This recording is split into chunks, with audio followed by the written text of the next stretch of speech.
warahmatullahi wabarakatuh. Saya Nadia Putri Ramadhani dari kelas 10 Logistik. Saya di sini akan menjelaskan al-khaliyatul al-khamsah dalam kehidupan sehari-hari. Apa sih al-khaliyatul al-khamsah dalam kehidupan sehari-hari? Mari kita simak video selanjutnya. Pengertian. Kata al-khaliyatul al-khamsah terdiri dari dua kata, yaitu al-khaliyatul yang artinya prinsip dasar dan al-khamsah yang artinya 5. Jadi, al-khaliyatul al-khamsah berarti 5 prinsip dasar hukum Islam.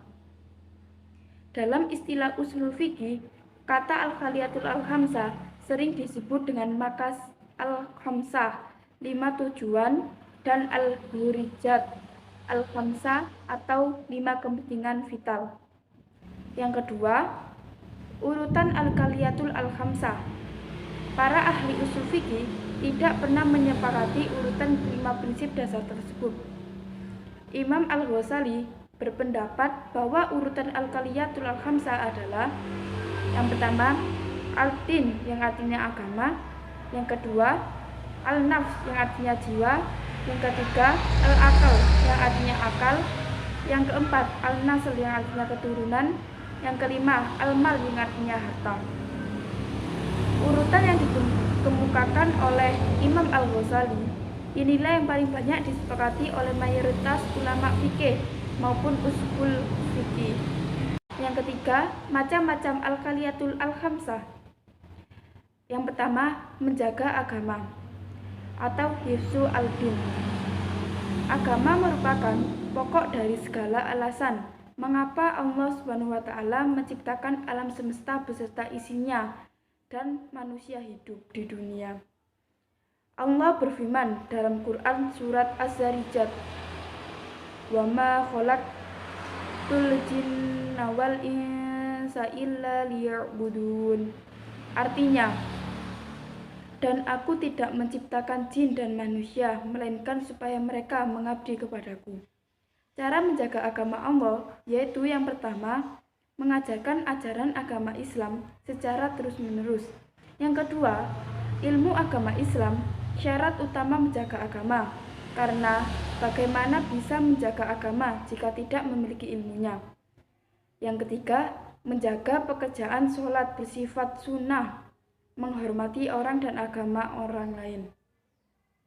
Yang kedua, menjaga jiwa, al-nafs. Kewajiban selanjutnya adalah menjaga jiwa atau keberlangsungan hidup manusia. Firman Allah dalam Quran surat Al-Maidah yang artinya, oleh karena itu kami tetapkan atau suatu hukum bagi Bani Israel bahwa barang siapa membunuh seseorang bukan karena Allah itu membunuh orang lain atau bukan karena berbuat kerusakan di bumi, maka seakan-akan dia telah membunuh semua manusia. Barang siapa memelihara kehidupan seorang manusia, maka seakan-akan dia telah memelihara kehidupan semua manusia. Sesungguhnya Rasul kami telah datang kepada mereka dengan membawa keterangan yang jelas, tetapi kemudian banyak di antara mereka setelah itu melampaui batas di bumi. Termasuk dalam kategori al-fas, yaitu yang pertama, tidak membunuh atau melindungi diri sendiri, keluarga, dan orang lain dari bahaya kematian. Yang kedua, boleh dilakukan operasi bedah demi menyelamatkan nyawa bayi dalam kandungan. Berikutnya, menjaga akal, hifzu al-akal. Akal merupakan karunia agung dari Allah SWT. Akal itulah yang membedakan manusia dengan hewan ataupun makhluk lainnya. Oleh karena itu, Allah memerintahkan agar menjaganya dan menggunakan akal untuk memperoleh ilmu pengetahuan.